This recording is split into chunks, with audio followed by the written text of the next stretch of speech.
The urge to heroism is natural, and to admit it, honest. For everyone to admit it would probably release such pent-up force as to be devastating to societies as they are now. Ernest Becker. Humans are unique on Earth, aware of our individual pasts, presents, futures, and the mortality innate in this teleology. The degree to which we're self-aware and willing to confront this existential truth significantly impacts our ability to engage life in a meaningful way. For death has a way of making the greatest efforts seem meaningless. Grappling with mortality leads to anxiety and terror that cripples some of our ability to pursue meaning or even function in daily life. What makes this self-awareness wholly more terrifying than just a fear of annihilation is the nervous terror that we'll have lived and suffered futilely without a cosmic purpose, that there will be no immortal remembrance of us to justify the suffering that bookended our days.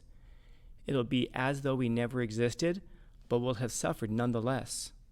The most common solution for this terror is the least mature one, to deny this fact that self-awareness teaches us, or ignore it completely. But underlying this denial, there remains a psychological impulse to affirm our existence by leaving some kind of landmark behind to prove we were once here. For others, those who accept their mortality without turning aside, there emerges an urgent focus to life, to make existence worthwhile while marking the world in some way. This often leads us to focus our attention on creating something to leave behind in the world, thus symbolically extending our presence in the physical world beyond our physical lives. Much of human activity then, either consciously or unconsciously, is aimed at denying death's power to make our existence meaningless and finite.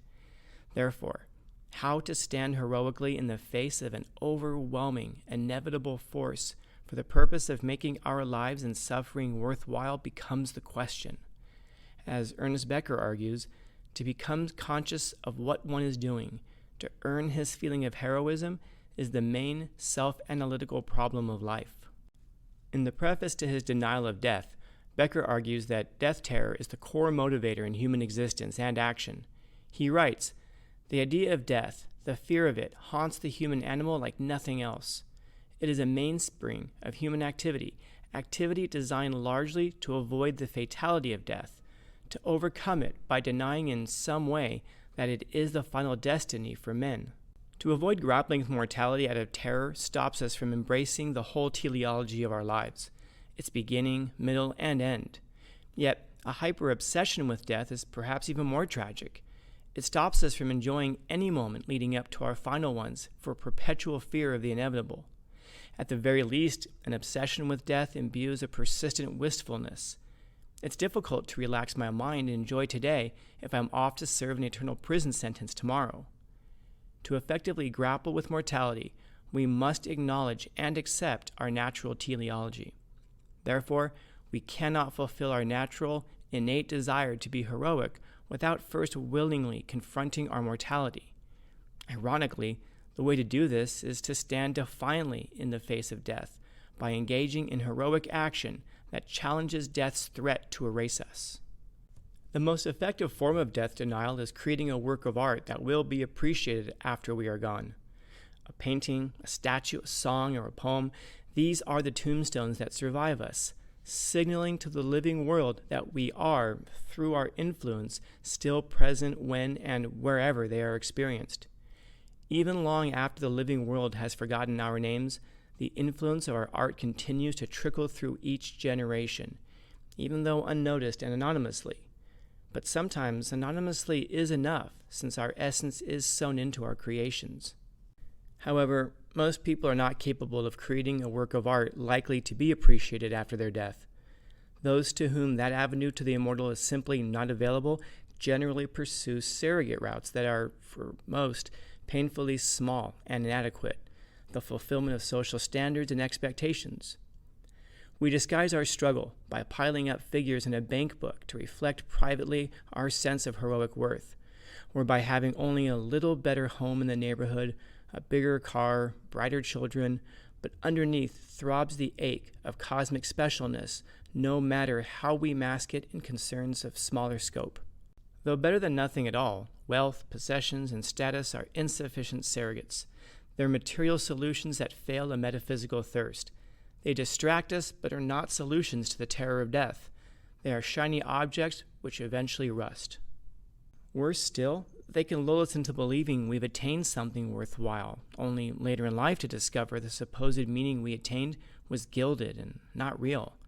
The only real thing about such pursuits is the tragedy when this realization comes too late to do anything meaningful about it.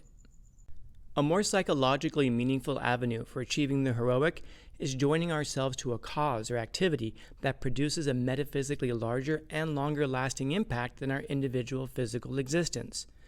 For example, creating or joining a charitable organization that we expect will survive us, as well as positively impact the world, generates a metaphysical impact that reverberates in an approximate way to a work of art. It improves the quality and direction of lives beyond our own, even if anonymously. But the most common and generally long-lasting avenue for denying death through the heroic is procreation. Anyone who creates life has forever altered both the physical and metaphysical structures of the universe. On a physical level, children breathe and move, thereby altering the universe's chemical structure. People stop and smile at babies, delaying them just a few seconds, long enough to change the timeline and trajectory of their lives. And typically, children eventually grow and have children of their own, further impacting the universe, making our lives matter more. Procreation is an especially powerful avenue for the heroic in that it impacts the world in unpredictable ways. Not only do children give us joy in the present, but also hope for the future. In them, we imagine great possibilities. Perhaps they will cure cancer, discover ways to travel through space, or be the catalyst for world peace. They reflect the greatest of our hopes, especially the hope to transcend death. Further, children give us an opportunity to sacrifice ourselves for a greater purpose, specifically an opportunity to sacrifice out of love, to improve our creation and thereby redeem ourselves. There is nothing more heroic than to devote our lives to someone we love and to redeem our creation through self-sacrifice. Or as Jesus said, greater love has no one than this, than to lay down one's life for his friends.